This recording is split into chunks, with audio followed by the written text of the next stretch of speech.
World War I was fought in Europe between 1914 and 1918. It was the most singularly devastating event in the history of the continent since the bubonic plague of the 14th century. The war claimed the lives of over 10 million people and upwards of 20 million were wounded. The technological advancements which had been quickening the pace of early 20th century life were now being applied to warfare. Tanks offered a devastating improvement upon cannons. Airplanes were being used to deliver explosives from the skies. Chemical weaponry and hand grenades were also changing the nature of trench warfare. Resentments began fueling from the younger generation toward their elders. The young had been sent to war because of unquestioned national allegiance. This fight was intended to be the war to end all wars. Yet, when the survivors returned, the world was in no better shape than when they left. The political and financial insecurities of the war's aftermath helped spawn worldwide economic depression, as well as the oppressive regimes of the Nazis in Germany, the fascists in Italy, and the Soviets in Russia. For the disillusioned and scarred members of the younger generation, art became a forum for political dissent in this increasingly dark period. The Dada movement was instituted as a protest against the horrific war and what the artists viewed as its destructive absurdity. If so-called rationally minded members of society had created such a seemingly senseless war, the Dada artists took it upon themselves to undermine the conventions of what was considered culturally ordered, sensical, or even in good taste. Dada was one of the first truly international artistic styles. It was founded in Zurich, Switzerland in 1916 and later became established in Germany, France, and even the United States. The origins of the name Dada are not immediately clear, although there are a number of theories. In Russian, the word da means yes, so da would be like saying yes, yes, or yeah, right. It is also possible that the name is a reference to a child's first words. One legend goes that the early Dada members stabbed a knife through a French dictionary, and the word most outwardly penetrated by the tip of the blade happened to be Dada, which is a child's word for a hobby horse. Whichever reason, the name Dada has its roots in nonsense. The futurists who supported the oppressive fascist regime in Italy were obsessed with the notions of the cyborg. In turn, the Dada artist took interest in what's called the automaton.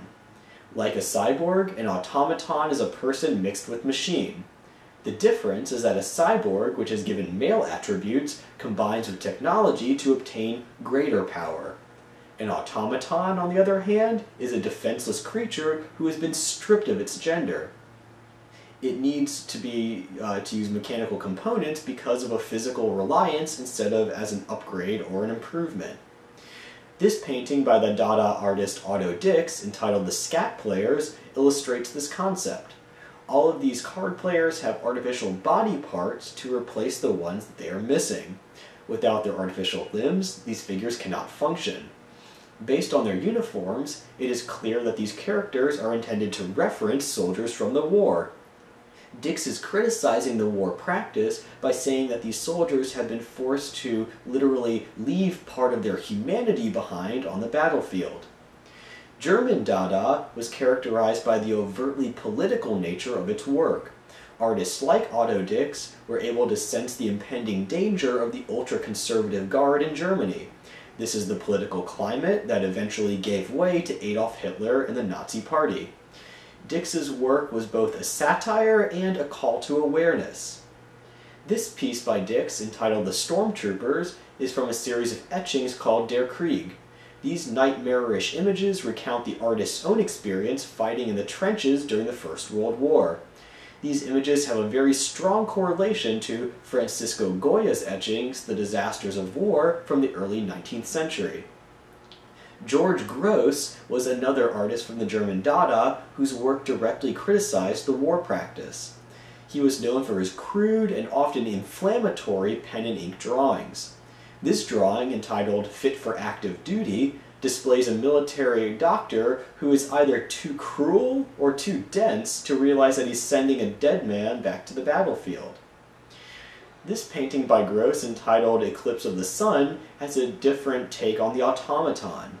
In this case, they are the literally brainless figures of bureaucrats who are enabling the greed of warmongers.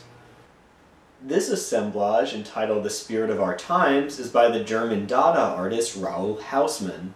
The wooden head form, with all of its attached measuring devices, was constructed in 1920, but it is strangely prophetic of the technological world in which we live today. We have become so reliant on technologies like cell phones, television, and the internet that without them we may feel as helpless as Dix's scat players.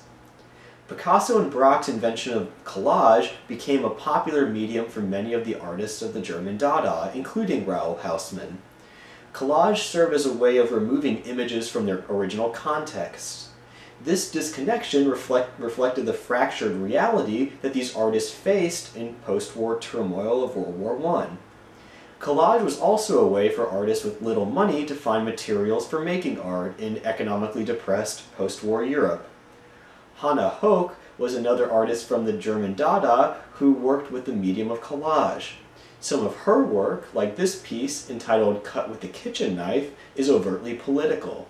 The swirling of faces and figures are cut, if not mutilated, directly from the headlines of current newspapers. This collage, entitled Beautiful Young Girl, is Hoch's own take on the automaton. The head of the central female figure has been replaced with that of an unthinking light bulb. The floating hairdo is also reminiscent of the headless bureaucrats in the painting by George Gross.